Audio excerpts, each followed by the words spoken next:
There comes a moment when the noise fades, and all that's left is a quiet, aching shame, not because you did something wrong, but because you did nothing at all. Stay with this, because by the end, you'll understand why Carl Jung believed your lack of discipline isn't laziness, it's exile. A part of you, banished, is quietly begging to come home. No one talks about what it does to your spirit to break the same promise to yourself every single day, to keep saying tomorrow, while knowing full well that tomorrow never comes. To pass your reflection in the mirror and feel a quiet resentment, not hate, but disbelief. You've lied to yourself so many times that even you don't trust your own word anymore. You say you'll change. You say this time will be different. For a few hours, maybe you believe it, but morning comes and the man who made that vow disappears. You're back in the loops, scrolling, running, avoiding. Jung once said, people will do anything, no matter how absurd, to avoid facing their own soul. And what if procrastination isn't just avoidance, but rejection of your future self? That's where we begin, because the tired, distracted version of you, that's not who you are. That's who you've rehearsed. If something in you is already stirring, don't just watch, subscribe. This space exists for the parts of you that no one else speaks to. You've been told that discipline is about effort, but that's not true. Discipline is about identity, and you won't become disciplined by trying harder. You become disciplined when you stop seeing yourself as someone who needs to. Jung believed that most people don't become who they are not because they don't try, but because they remain strangers to their own potential. They chase external fixes, new jobs, new habits, new motivation. But the truth is, you don't need more, you need less, less escape, less noise, less hiding from the one thing that haunts you, responsibility, not responsibility to others, but to your own becoming, the sacred contract between who you are and who you were meant to be. That's where real discipline lives, not in checklists or 5 a.m. alarms, but in devotion. Think about the moments you felt most alive. It wasn't during pleasure or comfort. It was when you kept your word, when you showed up for yourself, when you did the hard thing you thought you couldn't. That feeling, that was integrity, that was alignment. Jung would say that's no coincidence. The psyche craves unity. When your actions contradict your words, your subconscious rebels. You'll feel resistance, not because you're weak, but because your mind is rejecting the lie you're living. Lack of discipline isn't the disease, it's the symptom. The symptom of a split soul. One part of you sets goals, the other part breaks them. One side wants to build, the other wants to disappear. And every time you repeat the cycle, you deepen that split. Jung warned that what you resist persists. The parts of yourself you abandon don't die, they wait. They become your shadow, not just your wounds or fears, but the disciplined, powerful version of you that you locked away out of fear. Fear of failure, or worse, fear of your own strength, because if you really commit, you lose your excuses. You can't hide behind potential anymore. You become proof, and that's terrifying, because once you become proof, you can't pretend you don't know who you are. But here's the hard truth. You're already dying, not physically, spiritually. Every time you break your own schedule, every time you scroll past your priorities, every time you choose comfort over character. You don't feel tired because of work. You feel tired because of guilt, because deep down, you know this isn't who you're supposed to be. So listen carefully, not just with your ears, but with your bones. Discipline isn't something you add to your life. It's the soul's immune system. It protects you from spiritual decay, from regret, from becoming a man who has everything except himself. Drop a comment when this hits. Someone else might need it. Now remember, there was a time you wanted this. Before the distractions, before the burnout, before you stopped believing in yourself. But your spirit didn't forget. It's been waiting for you to return to the fire, the forge where your discipline was first born. And we'll go there, but not yet. First, we descend to the root, to the moment your discipline was first fractured, when you began to resist structure, and how Jung's theory of archetypes reveals the hidden identity that's been sabotaging your every effort. This isn't motivation, it's transformation, and once you see it, you won't go back. You didn't become undisciplined by accident, you were trained by hundreds of quiet betrayals, some by the world, many by yourself. Eventually, you started telling yourself a story that you're someone who always almost changes, someone with potential that never quite arrives, but that story isn't you, it's a mask, a survival response to fear, rejection, and wounds no one noticed. Over time, that mask hardened, and you started to believe it was your face. Jung said, until you make the unconscious conscious, it will direct your life and you will call it fate. So let's bring it into the light. Let's go back, not to relive it, but to understand. Do you remember when your discipline was first punished? Maybe you spoke up and got silenced. Maybe you built something and someone mocked it. Maybe you found a rhythm and someone tore it down. That's where the fracture begins, not from laziness, but from pain. And here's the brutal truth. The most disciplined part of you is also the most vulnerable, because discipline demands belief, faith in your own power. And when that faith is shattered early, discipline goes into hiding.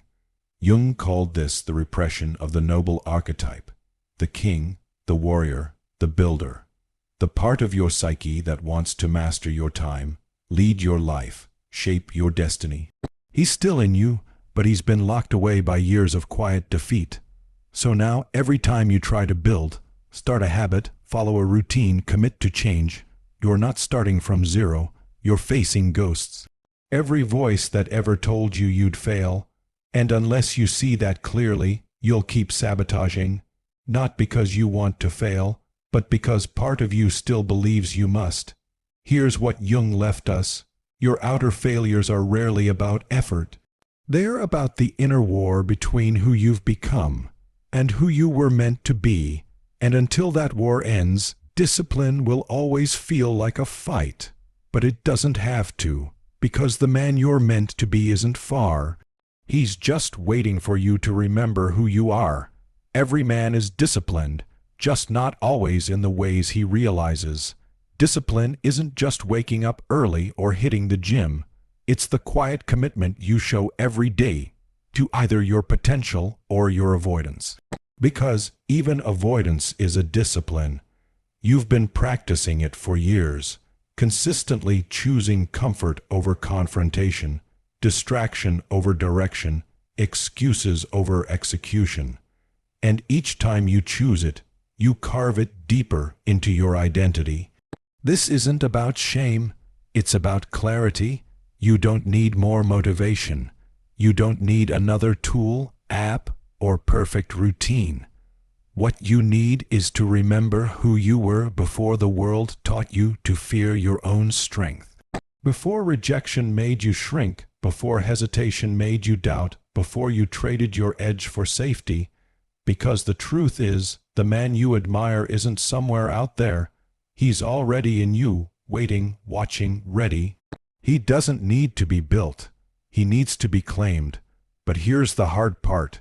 You can't claim that man until you let go of the one you've been pretending to be, the one who delays, who escapes, who folds under the weight of his own potential.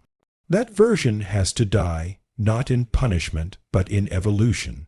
Discipline is not punishment. It's remembrance. It's honoring the contract you made with your highest self long before the world got loud. And every act of discipline, every time you keep your word, follow through, show up even when it's inconvenient, you send a message to your soul. I remember. Carl Jung said, "You are what you do, not what you say you'll do." That's not just philosophy. That's a mirror, a brutal one, because your life is already becoming something. The only question is, what? Will you be the man who talks about potential, or the one who becomes it? You see, time doesn't ask for your permission. It moves, and every day you delay, every time you say tomorrow, You're not pausing your life, you're shaping it. Delay has a weight. It becomes architecture, not just of your days, but of your very identity. And here's the final truth. No one is coming to save you. No motivation will arrive to spark the fire, because the fire isn't found, it's built in silence, in repetition, in solitude, in the tiny, invisible decisions that shape a man when no one is watching. This is not a call to be perfect. It's a call to remember, to stop waiting, to stop performing, to stop betraying the version of you that's still alive under all the doubt and dust. Discipline isn't just a tool. It's your inheritance. It's the soul's declaration, I am ready. So ask yourself honestly, what would your life become if, starting now, every action reflected the man you truly are, not the one you've settled for? Because that man, the real one, the one your younger self believed in and your future self needs, is still here, waiting. Pick up the sword. The only question is, what are you disciplined to? Some are loyal to their distractions. Others are faithful to their addictions. Many obey the voices of doubt they inherited but never questioned. But very few are disciplined to their becoming. If you want to be one of them, understand this discipline isn't a phase. It's not a grind, it's a relationship. With time, let me explain. Every time you choose what feels good now instead of what builds you for later, you are telling time, I don't respect you. And time, like any sacred force, responds in kind. It starts working against you, you feel behind, you feel stuck. You feel like life is slipping through your fingers because you never honored what you were given. But the moment you realign, the moment you begin living with reverence for time, your life starts to change. Not outwardly at first, but inwardly. You feel carried by rhythm, by purpose, by the calm that arrives when your life is no longer a reaction, but a ritual. This is what discipline becomes at its highest form, not willpower, not force, but ritual, a sacred rhythm between you and the future you vowed to create. You wake up not because you have to, but because you get to honor your promise again. You train not to punish yourself, but to remember yourself. You eat clean, not for vanity, but because your body is the temple of your resolve. Every act becomes aligned. Every choice echoes your truth.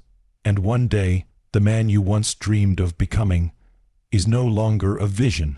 He's your reflection, but let me be clear, this doesn't happen in a week. It doesn't come from one breakthrough. Discipline is not built through hype. It is forged in grief. Yes, grief, because to become the man you're meant to be, you must let the old one die. The one who broke his own promises, the one who lived behind someday, the one who felt empty every night, knowing he ran again. You have to bury him, not with guilt, with honor, because he did the best he could. He kept you safe. He got you here, but his time is done.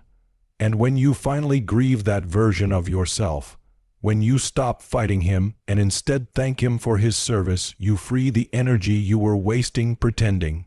And with that energy you build mornings that start with clarity, not chaos. You build routines that ground you, even on the days you don't feel like it. You build a schedule that doesn't trap you, but liberates you. Because order is not your enemy, it is your armor, and the more chaotic the world becomes, the more valuable a calm, structured man is. You become that man, and it starts now, not next Monday, not after your next failure.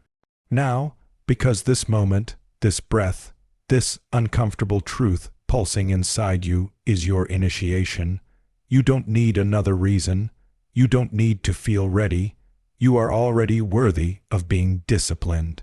You've just forgotten, so let this be your final reminder. Carl Jung believed that wholeness isn't achieved by adding more, but by embracing all that you are, even the parts you tried to avoid, even the lazy, the weak, the chaotic parts. You are not here to escape them. You are here to lead them. And when you do, when your inner house is in order, you won't just feel powerful, you'll feel peaceful, because true discipline isn't loud. It doesn't scream, it doesn't beg for attention, it walks quietly, daily, Like a man who has finally remembered what he came here to do. Return to your vow, not tomorrow, now. And once you do, you'll never run from discipline again, not because you have to, but because you'll know what it feels like to finally keep your word to yourself.